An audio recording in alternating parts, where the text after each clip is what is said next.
Good morning, Kristen.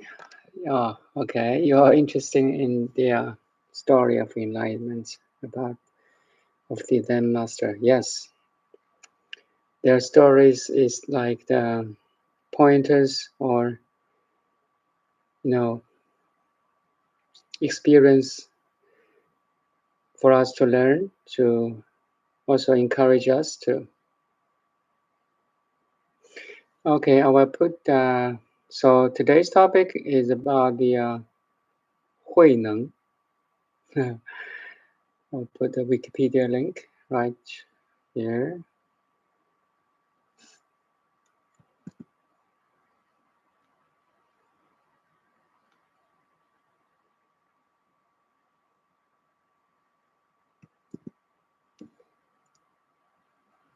So you can check the link. I also also check my Chinese version too. So make sure it's complete, correct, and we are not missing anything important. So we'll start now. 慧能，大见慧能. So 大见慧能. Again, 大见, we talked about this 大见慧能 yesterday. 大见, great mirror. It's like I always said our awareness is more than four-dimensional conscious mirror. It can reflect everything outside and inside. So 大见 is a posthumous name given by the governor of the death of HuiNeng. 大见慧能, you see the 638 to 718, around, let's say, 65 years old. Yeah. No, 75, sorry, I'm wrong. 75 years old, commonly as the 6th Patriarch, 禅宗六祖, a semi-legendary but essential figure in early history of Chinese Chan Buddhism. So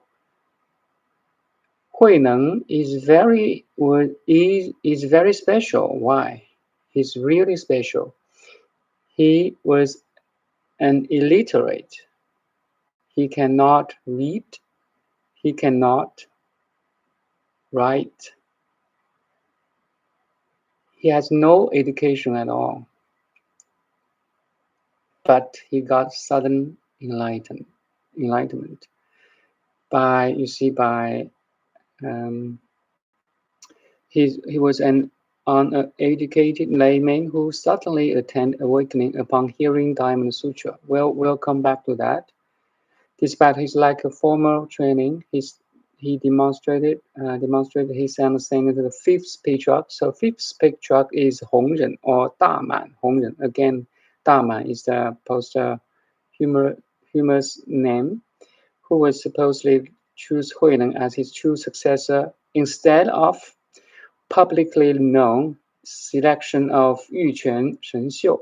So Yuquan Shenxiu actually seemed to be the successor of the Hongren. But after Hongren met HuiNeng, he decided to pass, his robe and bow to HuiNeng instead of Shenxiu. Let's see why. So we'll go. So he has the platform sutra of the 6th Patriarch. 六祖坛经 is a record of his teaching, highly influential text in the East Asian Buddhist tradition. It's I may talk about it later, but it's a very long sutra, all interesting stories. But first we'll go to like the biography 1.3, early life. and Introduction to Buddhism. According to HuiNeng's autobiography in the Platform Sutra, HuiNeng's father was born Fanyang, but he was banished from his government position and passed away at a young age, leaving HuiNeng and his mother, in poverty and moved to Nanhai. You may say that all these kind of Nanhai is the South China area where HuiNeng sold firewood to support his family. One day, HuiNeng delivered firewood to the customer's shop where he met a man reciting a Diamond Sutra. On hearing the words of the scripture, my mind opened up. So what words he heard, we'll talk about later, because later there's a little bit detailed information. He inquired about the reason that the Diamond Sutra was chanted, and the person stated that he began from the Eastern Meditation Monastery in Huangmei district of province of Qi. So Huangmei is like in the Hubei province, like so from his Nanhai to Huangmei is like from Vancouver to Calgary. So that far, almost maybe 500 kilometers away. Where the fifth patriarch Hongren lived and delivered his teaching. So Hongren teach Chan in Huangmei, Hubei province. HuiNeng's customer paid his 10 silver taels and suggested that he meet the fifth patriarch of Chan. So the customer, so actually that's why HuiNeng left his mom. He has a mom to support, and because of this customer paid him 10 silver taels, so very important money for him to support his mom, and he left his mom and from to meet fifth patriarch Hongren, and then never meet his mom again. You see that determination. I think at age of 24, we'll come close to that. Okay, so you see, meeting the fifth patriarch of Chan, HuiNeng reached Huangmei 30 days later by walking, expressed to the fifth patriarch his specific request of attaining Buddhahood. So there's a little bit story. We'll talk about later. Since HuiNeng came from Guangdong, like Hong Kong, Guangdong, Guangzhou area, South China, and physically distinctive from the local Northern Chinese. So at that time, we say South China was kind of barbarians, low educated personnel living in South China, because the capital was in Chang'an or Beijing, like North China area, or the along the Changjiang River or Yangtze River. So it's North China, more well-educated, person there. So the fifth patriarch Hongren questioned his region as a barbarian from the south, Nanman, okay, a barbarian from the south, and doubted his ability to attain Buddhahood, enlightenment. HuiNeng impressed Hongren with a clear understanding of the ubiquitous Buddha nature in everyone and convinced Hongren to let him stay. Okay, it goes like this. Actually, it's in the platform. Hongren asked HuiNeng, "Who are you and what do you seek?" HuiNeng replied, "Your disciple Mi is a commoner from Xinzhou of Lingnan, South China. I have traveled so far to pay homage to you and seek nothing other than Buddhahood." You see, the first sentence he said, Hongren asked him, "Why did you come?" And HuiNeng said, "I'm looking I'm seeking for Buddhahood.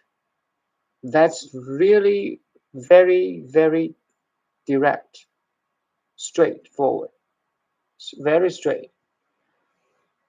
I'm looking nothing but Buddhahood. You see the high level of awakening. Uh, you are from Lingnan and a barbarian. How can you expect to become Buddha? Hongren, the fifth patriarch, asked. Huineng replied, although people exist as northerners and southerners, in the Buddha nature there is neither north nor south. A barbarian differs from your holiness physically, but what difference is there in our Buddha nature? This is really, how to say, abnormal for an uneducated, for an illiterate person to speak out like this in front of Zen Master Hongren, fifth patriarch, who has a temple, who has hundreds of disciples, and he just stood up, and speaking it straightforward. I may have difference from physically from you, but my Buddha nature is same as you, like that, right? Really amazing. So let's go back. I want to share a little bit the Chinese version. So what he said is 人分南北，佛性无南北分. So that's basically in Chinese version. Okay, let's go back to this. So this is the first meeting of HuiNeng, the future sixth patriarch, with the current fifth patriarch, Hongren. Now, then HuiNeng was told to split firewood and pound rice in the backyard of the monastery and avoid going to the main hall. There's a reason for why we may discover later. So the most interesting part is the poem contest. Okay. 8 months later, the fifth patriarch summoned all his followers and proposed a poem contest for his follower to demonstrate the state of their understanding of the essence of the mind, or Buddha's teaching. He decided to pass on his robe and teachings to the winner of the contest, who would become sixth patriarch. Shen Xiu, the well-educated, senior disciple of Hongren, the leading disciple of the fifth patriarch, composed a stanza, but did not have the courage to present to the master. So instead he wrote his stanza on the south corridor wall to remain anonymous. One day in the midnight, the other monks saw the stanza and commended it. Shen Xiu stanza is as following. So in Chinese we say 真是菩提树，心如明镜台，时时常拂拭，不使染尘埃，勿使染尘埃. So in English it's translated the body is the body tree. The mind is like a bright mirror stand. At all times we must strive to polish it, and must not let dust collect. It's actually very correct, very exact translation, very good translation. The patriarch was not satisfied with Shen Xiu's stanza and pointing out from the poem did not understanding his own fundamental nature and essence of the mind. He gave Shen Xiu a chance to submit another poem to demonstrate that he has entered the gate of the enlightenment. The gate of enlightenment. Can you reach that door knob? Knob of the gate? Can you? So that he could transit his robe and the Dharma to Shenxiu, but the student's mind was agitated and could not write one more. 2 days later, the illiterate HuiNeng heard Shenxiu stanza being chanted by a young attendant at the monastery. You see, he was back at the firewood place, right, or at the kitchen, making rice and so on. And he cannot read, so he have to hear from somebody this stanza. And after hearing this, he inquired about the context of the poem. The attendant explained to him and poem contested and transmission of the robe and Dharma. HuiNeng asked to be led to the corridor, so it's on the wall of the corridor, while he could also pay homage to the stanza. He asked a low-ranking official named Zhang Ruirong, Mr. Zhang from Jiangzhou, so it's a low-ranking official, to read the verse for him. He cannot read, so he have asked somebody to read for him, and immediately asked him to write down a stanza that he composed. So I will choose the first one, the translation. Bodhi originally has no tree. The mirror has no stand. The Buddha nature is always clear and pure. Where is there room for dust? So, 菩提本无树，明镜亦非台。本来无一物，何处染尘埃? So, his understanding is different, totally different from Shenxiu. So that's the key topic of this, session. The context of these two poems, the understanding of the Buddha nature from Shenxiu and the HuiNeng are different. Why? Let's talk about it now.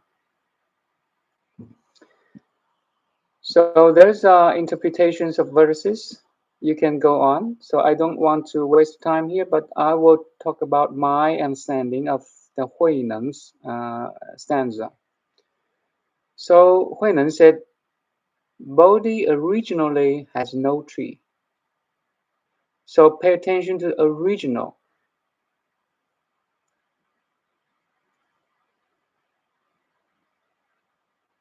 And HuiNeng say, the body is the body tree, the mind like a bright mirror stand. HuiNeng said, the body originally has no tree and no stand. So HuiNeng used negations. He negates there's a tree, there's a body, there's a mind. No body, no mind. Because our Buddha nature is always clear and pure. 本来无一物. There's nothing exists in your Buddha nature. Everything we can see, touch, hear is empty. So if we really try to understand him, we have to come back to the analogy, the mirror-like four-dimensional consciousness. So I want you to experience now. Look outside and look inside. Your awareness, my awareness, everybody's awareness is like four-dimensional mirror, conscious mirror, reflect everything. So this conscious mirror, this awareness, originally has no contents. It's like in the deep sleep without dream. No contents, no awareness even. That's the absolute. I talked about this before. There's absolute, unmanifested, unconditioned, but with infinite potential to manifest as a form, as a name, as energy, as a mind, as a thought, as a memory. Infinite potentials, but unmanifested yet. So, HuiNeng said, originally, there's no body, there's no mind.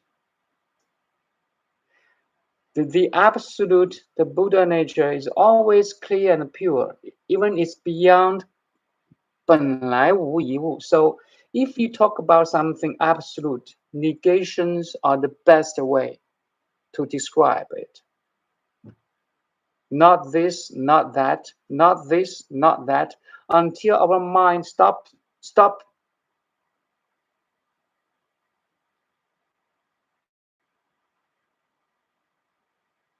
It's there then. The total silence and stillness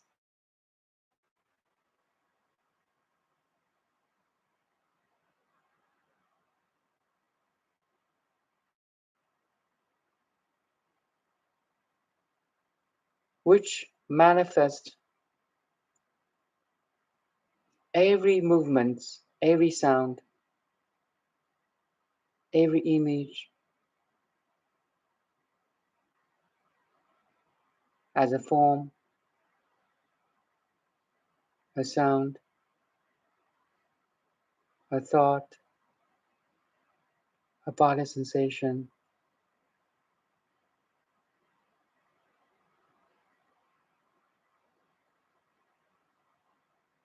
If you realize it, you have this sudden enlightenment by looking at this stanza. So that's why we're talking about stanza, the enlightenment story here. The Buddha nature originally has no form, has no sound, has no name, has no body, has no mind. The conscious mirror is empty itself.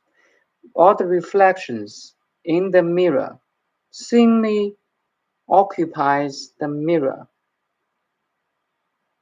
But mirror itself is independent from all the reflections. Make sense? And no reflection in the mirror has power influencing the mirror itself.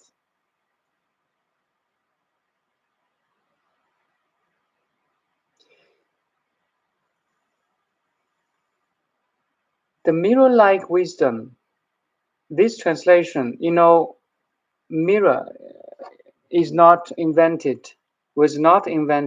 until after Tang Dynasty. I would say around 6th century. Before 6th century, there's no mirror. Our technology has not reached that level to make the mirror of our time. If I say the screen like mirror, we don't have that technology to make the very flat screen.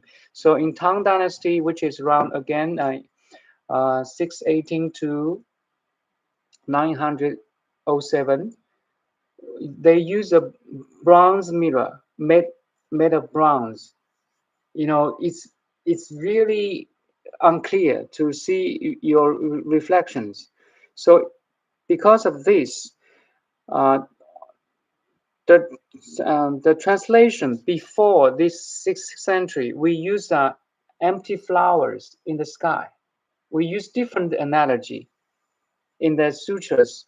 空花, they don't use mirror-like wisdom. They use empty flower, like it's let's say there's patient. I'm a practitioner of Chinese medicine. So if the one patient see the floaters, they have visual, eyes problem, but they simply have like floaters in. They can see like floaters around. So in the same way, the floaters is not real because it's due to the patient's eyes problem, right? So you don't need to clean the floaters outside. You just have to know that floaters are not real. So in the old time, ancient time before the 6th century, they used this empty flower, 空花, in the sky to make an analogy. So again, back to your conscious mirror awareness. Everything you see is like floaters in a sickness, in a patient who has a visual problem. In the same way, but now we use this mirror-like analogy. So your 4-dimensional mirror, conscious mirror, and everything you can see, touch, and hear is all reflections in your mirror-like consciousness. And ultimately, they are not real. But don't go to the extremity of all, because this is all illusory, is not important at all. No. Buddha say, don't go to that extremity. We have to be in middle way. So you have to see that emptiness of every phenomena world, every phenomenon, but don't attach to that emptiness either. So the emptiness of the emptiness is the neutral way. There's some practitioner they negate everything. They go to the nihilism because all this is unreal. I'm not interested in anything anymore. That's not Buddha's teaching. That's not authentic teaching of Buddha.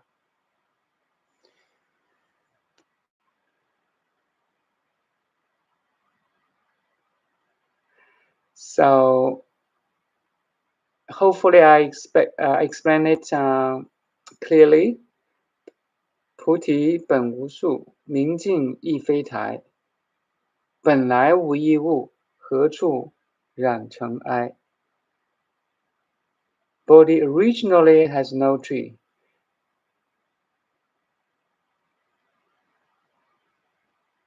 And the mirror has no stand. The Buddha nature originally is always clear and pure. Where is there room for dust? So mirror-like wisdom see that all the reflection are dependent on the mirror itself. So that's another level understanding of emptiness. The reflections of the mirror have no essential existence. It is dependent on you, the awareness, to reflect it.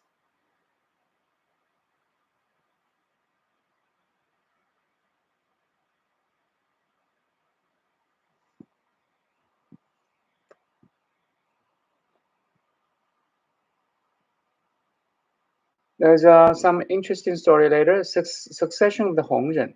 So, however, the next day, patriarchs secretly went to HuiNeng's room and asked, should not a seeker from the Dharma risk his life this way? You know, let me finish this. Then he asked, I'm talking about the succession of HuiNeng now, okay? Is the rice ready? HuiNeng responded that the rice was ready and only waiting to be sieved. The patriarch secretly explained the Diamond Sutra to HuiNeng, secretly, not in the public. And when HuiNeng heard the phrase, one should active one's mind so it has no attachment. So this is the key verse from Diamond Sutra. 应以无住而生其心. So one should activate one's mind so it has no attachment. So look at my image on your cell phone or computer. Don't attach to this image in your computer. You just be aware of this content of the awareness. No attachment, no resistance, no judgments to any contents you can see, touch, hear, listen, smell, and think. Let them come. Let them go. You're pure observer. That's the sentence. HuiNeng got enlightened. Okay. 应以无住而生其心 from the Diamond Sutra. See how beautiful it is. No attachment, no resistance, no judgments to anything you can be aware of.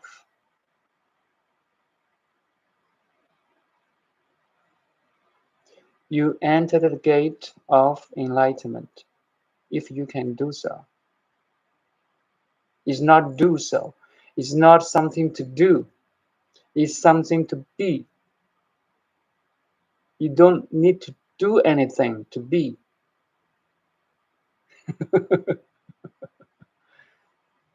Let the thoughts come. Let the thoughts go. Let the awareness reflect the reflections. And you know reflection has no influence on you. How could reflections of the mirror influence the mirror itself? In the same way, if you look at a movie in the TV screen, there's a terrible, terrorist bombing, killing, chasing, shooting. All the movies, all the contents of movies has no influence on the TV screen. Make sense? But all the contents are from the TV screen or in the TV screen and dependent on the TV screen. But the TV screen is not dependent on the contents on the movie. You are four-dimensional TV screen now. This is not two-dimensional screen, it's four-dimensional, even more than four-dimensional. Let's say it's four-dimensional now. You are the movie maker. You are the life maker. If you really realize in this way, you are the center of the cosmos.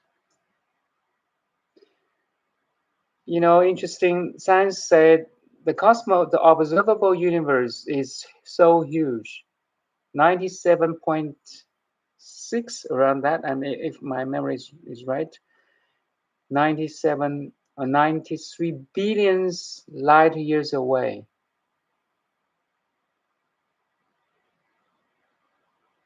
Infinite big and infinite small.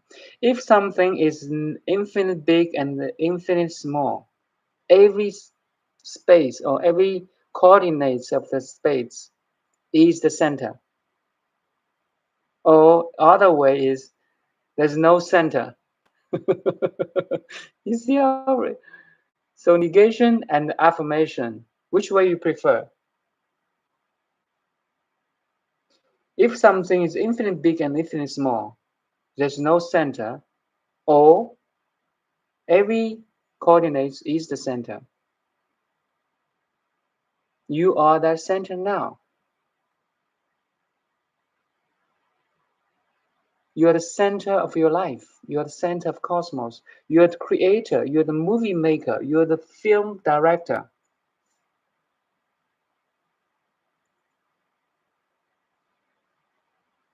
but you are free from every directions. You're free from every movies, every moment of thoughts, behavior, activity, and so on. Can you realize it?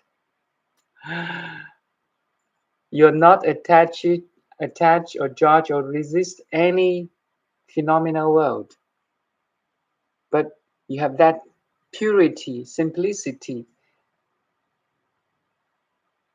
to embrace the complexity, diversity of the world. That's all. Can you hear me? My connection is unstable.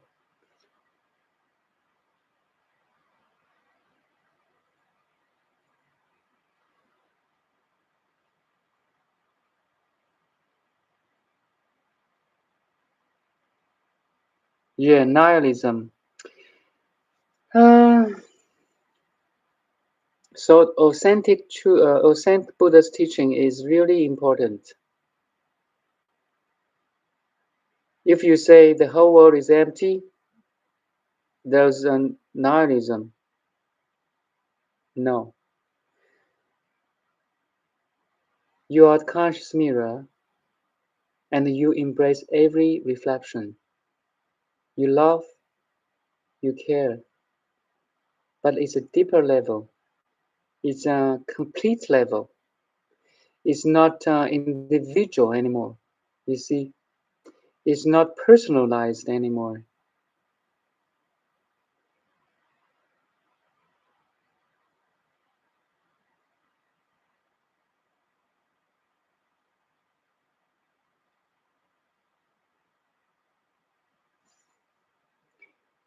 We can go on. So you see the escape from monastery. Hongren explained to HuiNeng that Dharma was transmitted from mind to mind. Mind to mind. That's the essence, the teaching of Zen. It's not from words to words. It's from mind to mind. Where the robe was passed down physically from one patriarch to the next. Hongren instructed the 6th Patriarch to leave monastery before he could be harmed. You see, he was illiterate. He just came for a couple of months, even less than 1 year, and there's hundreds of senior disciples there waiting for this robe and Dharma transmission, and he just showed up and took the title. Everybody, even in the monastery, you see this worldly, how to say, possessions of titles still there. So Hongren said, you can stop at Huai and then hide yourself at Hui. So that's places, okay? Hongren showed HuiNeng the route to leave the monastery and rowed HuiNeng across the river to assist his escape. HuiNeng immediately responded with a clear understanding of Hongren's purpose in doing so and demonstrated that he could ferry to other shore, okay, two meanings here, with Dharma that has been transmitted to him. The 6th Patriarch reached the Dayu mountain within 2 months and realized hundreds of men were following him, chasing him, want to kill him, okay? It's a really interesting story. Attempting to rob him the robe and the bow. However, the robe and bow could not be moved up by HuiMing. Actually, there's one general. His name was HuiMing. He was previous general, very good at martial art, HuiMing. So he called up HuiNeng. Actually, there's a little story, and HuiNeng knows that he has nowhere to escape, and he just put the bow and Dharma robe, on the ground, and leave there for the HuiNeng to take. The HuiNeng has a little bit, how to say, merit, good merit. Then he was asked for transmission of Dharma from HuiNeng. The Chinese story said HuiNeng cannot, as a general, he cannot lift up the robe and the bow. So it's a symbol that he has not.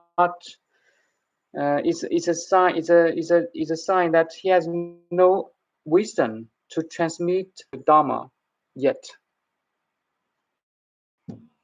So he can, in the story it was told that he cannot lift up the robe and the bow, which is a symbol of transmission.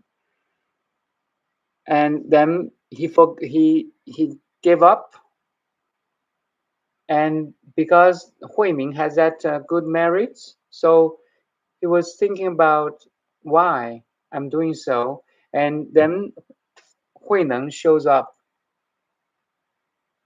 up and asked for just some sentence to awaken him. Then HuiNeng was like a enlightened at this story and at this scene. HuiNeng helped him reach enlightenment and continued on his journey. There's a little story here, which is not so important. HuiNeng actually has 无念、无相、无住. That's 3 no's I talk about. 无念, no, thoughtless, 无相, signless, and 无住, no abiding or no abiding. Yeah. 3 no's. 无念、无相、无住. That's the principles of HuiNeng's teaching. So he also known as the Southern Enlightenment. While the Northern School is, if you say, the first disciple of the Hongren, Shen Xiu, still in the north, and it's called gradual enlightenment. So there's a 南顿北渐. So Southern enlightenment in south and gradual enlightenment in north. There's some difference at that time and at this Tang Dynasty. Let me see anything interesting later.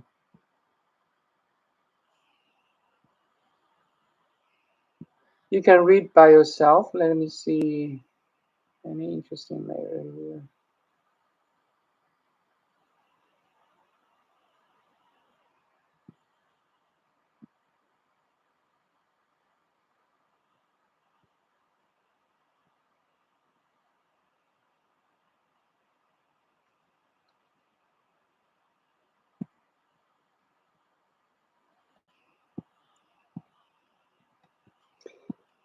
So mummification.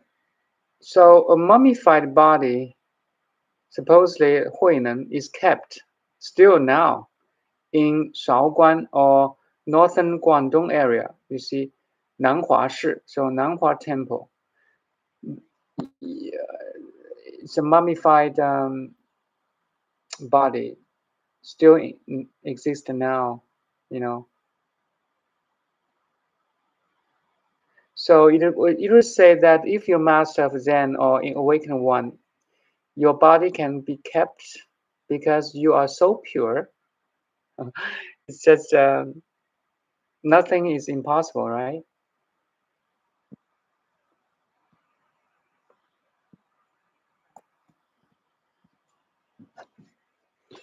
Okay, any questions?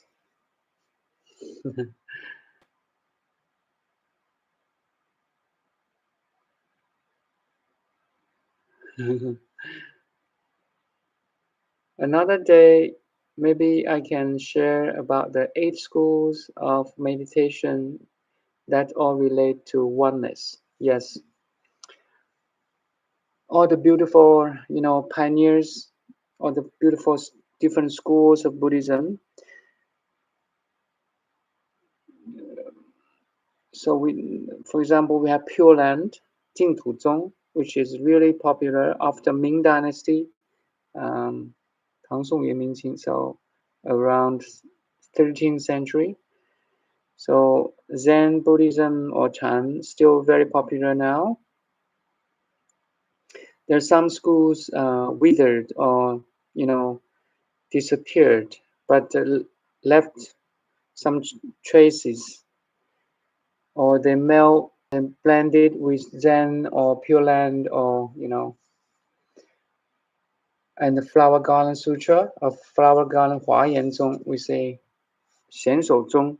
So okay, I will maybe try to explain later the different schools of different approaches.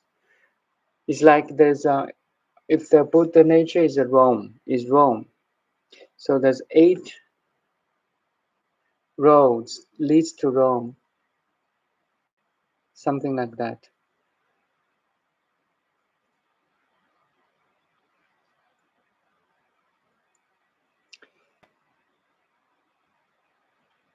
Okay, let's end this session in the HuiNeng's stanza. 菩提本无树，明镜亦非台。本来无一物，何处染尘埃。